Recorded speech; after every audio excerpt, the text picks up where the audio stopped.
Study in USA. ऐसा तो कभी भी नहीं हुआ कि यूएसए बंद हो जाए और या यूएसए की डिमांड खत्म हो जाए या यूएसए बिल्कुल हमें वीजा ही ना दे। इट ऑल डिपेंड्स कि आप क्या प्रोफाइल प्रेजेंट कर रहे हैं, आपकी एसओपी जो कवर लेटर आपने यूनिवर्सिटी को दिया है वो किस लेवल का है, आपका रिज्यूमे सीवी प्रोफाइल जो आपने यूनिवर्सिटी को भेजी है वो कैसी है, आपने यूनिवर्सिटी की रैंकिंग क्या रखी है, आपने अगर ग्रेजुएट के स्टूडेंट हैं, यूजी के अंडर ग्रेजुएट के स्टूडेंट हैं तो आपने अपनी बैकग्राउंड के प्रोग्राम्स जो हैं हाई स्कूल के या बैचलर्स के वो कितने मैच रखे हैं, आपने किसी प्रोफेसर से बात की है या बस आप एप्लीकेशन भेज दिया है, 30-35-50 $, एप्लीकेशन फीस दे दिया है, बल्कि कोशिश की है कि बगैर एप्लीकेशन फीस के यूएसए में दाखिला हो जाए। तो वो जो शाहीन मलिक हमेशा कहती है अन्नियां सानियां नहीं लबरियां, तुसी थोड़ा सा अपने अंदर पोटेंशियल शो करें। Though we have the university without arts, without Duolingo, without an English test, MOI based in USA as well, लेकिन not recommended। आप कोशिश करें अपनी इंटरेस्ट के मुताबिक प्रोग्राम लें।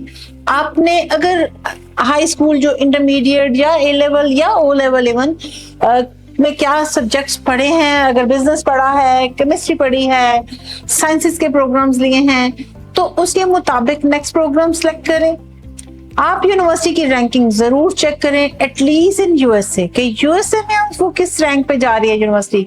अपने कंसल्टेंट से बात करें, खुद से सर्च करें, शाहीन एडवाइजर्स पे कॉल कर लें। ये फ्री कंसल्टेशन है, कुछ भी चार्ज नहीं किया जाता।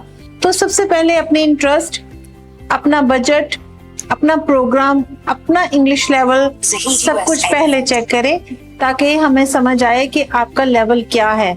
आप वीजा ऑफिसर के सामने उस यूनिवर्सिटी के लेवल पे कॉन्फिडेंस के साथ बात कर सकते हैं कि नहीं। एक दफा जब आप हमें कॉल करते हैं, यूट्यूब पे कमेंट करते हैं, वेबसाइट पे जाके अपना नंबर छोड़ देते हैं या हमारे टीम के व्हाट्सएप पे कांटेक्ट करते हैं जो कि वेबसाइट पे अवेलेबल है, तो हमारा ऑफिसर एक्सपर्ट से आपकी बात कराता है। ये नहीं है कि वो सारे यहाँ पे यूएसए पे आपको काउंसलिंग देने लग जाएंगे। वो एक्सपर्ट से बात करवाएंगे, वो आपकी प्रोफाइल समझेंगे। जी आपके 50% मार्क्स हैं, तो 50% मार्क्स पे हाई रैंक यूनिवर्सिटी पे जाने के लिए आपको फाउंडेशन लेना पड़ेगा। उसको कहते हैं एक्सेलेरेटर प्रोग्राम, के पहले उसी यूनिवर्सिटी के स्टडी सेंटर में आप एक्स्ट्रा प्रोग्राम्स पढ़ेंगे, फिर उसके बाद आप सेम यूनिवर्सिटी में डिग्री प्रोग्राम में जंप कर जाएंगे। सेम यूनिवर्सिटी, कोई आपने कुछ भी चेंज नहीं करना, यूनिवर्सिटी के प्रेमिसेस में ही रहते हुए वो फाउंडेशन एक्सेलेरेटर प्रोग्राम आप करेंगे। अगर आपके पास इंग्लिश का टेस्ट नहीं है तो आपको कौन सा टेस्ट है बहुत इजीली जो आप घर बैठ के भी कर सकते हैं। Though my recommended test is only IELTS, second PTE, third TOEFL, fourth Duolingo. लेकिन उसमें से अगर आप नहीं हो रहा कोई भी इंग्लिश का टेस्ट, लेकिन जहन में रखें कि वीजा ऑफिसर ने आपसे इंग्लिश में बात करनी है। मैं मना करती हूँ स्टूडेंट्स को उर्दू लैंग्वेज इंटरव्यू के लिए सिलेक्ट करने से, क्योंकि आपने पढ़ने जाना ना। आपका टीचर फॉरेनर है, इंग्लिश स्पीकिंग कंट्री है, आपकी बुक्स इंग्लिश में है, तो not recommended to go for the Urdu और विदाउट एन इंग्लिश टेस्ट। क्योंकि सिर्फ अब वो जमाना नहीं है कि आप सिर्फ किसी मुल्क में एंट्री कर लें। अब एंट्री के साथ आपने उसी इंस्टीट्यूट में जिसमें दाखिला लिया है उसमें पढ़ना भी है। तो जब उसमें पढ़ना है, आपने कोशिश किया करें लीगल स्टे रखें। तो आपने वो पढ़ना भी है तो फिर उस लेवल का आपको होना पड़ेगा। आपको अपनी इंग्लिश इंप्रूव करनी पड़ेगी, सॉरी, आपको अपनी इंग्लिश इंप्रूव करनी पड़ेगी, आपको अपनी प्रोफाइल इंप्रूव करनी पड़ेगी।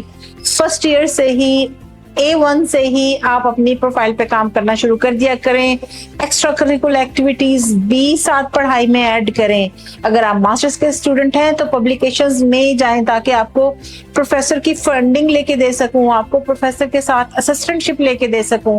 तो ये सारी फैसिलिटीज लेने के लिए आपको जाने से 1 साल पहले काम शुरू कर देना, कोई भी मुल्क हो। अभी तो आज हम यूएस से डिस्कस कर रहे हैं, तो जाने से 1 साल पहले आपने अपने ऊपर काम करना शुरू कर देना है।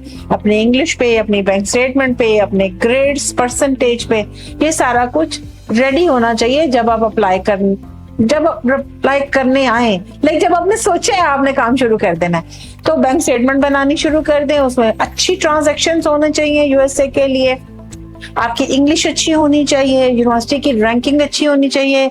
अगर आपका बैचलर्स इंजीनियरिंग में है तो लाजमी नहीं है कि आप सिर्फ प्रोजेक्ट मैनेजमेंट करें, कोशिश करें इंजीनियरिंग में ही जाएं। दो for engineers project management, MBA engineering से रेलेवेंट प्रोग्राम, यस। आपने एमबीबीएस किया, बहुत से मेरे पास ऐसे स्टूडेंट है जिन्होंने एमबीबीएस किया, वो कहते हैं पब्लिक हेल्थ में भेज दें, बस दाखिला करा दें। नहीं, शाहीन एडवाइजर्स पे दाखिला नहीं होता। शाहीन एडवाइजर्स पे हम बात करते हैं वीजा की, कि आपका एडमिशन भी हो अच्छी यूनिवर्सिटी में, आपके लिए इंटरव्यू को लिए आपको प्रिपेयर करें, आपकी डॉक्यूमेंटेशन बहुत पॉलिश्ड हो, ताकि आपको वीजा मिले। तो वीजा लेना ही टारगेट होना चाहिए, दाखिले नहीं चाहिए। आपने क्या दाखिले फ्रेम कराने हैं, अपने बेडरूम में लगाएंगे जी देखें जी मेरा यूएसए में दाखिला हुआ था। एडमिशन कोई साइंस नहीं है, वीजा साइंस है। तो एडमिशन और वीजा दोनों को टारगेट करने के लिए शाहीन एडवाइजर्स को कांटेक्ट करें। अगर कुछ और समझना है यहीं पे कमेंट करें। आपको कुछ ये इंफॉर्मेटिव लग रही है बात तो प्लीज जरूर हमें सब्सक्राइब करें।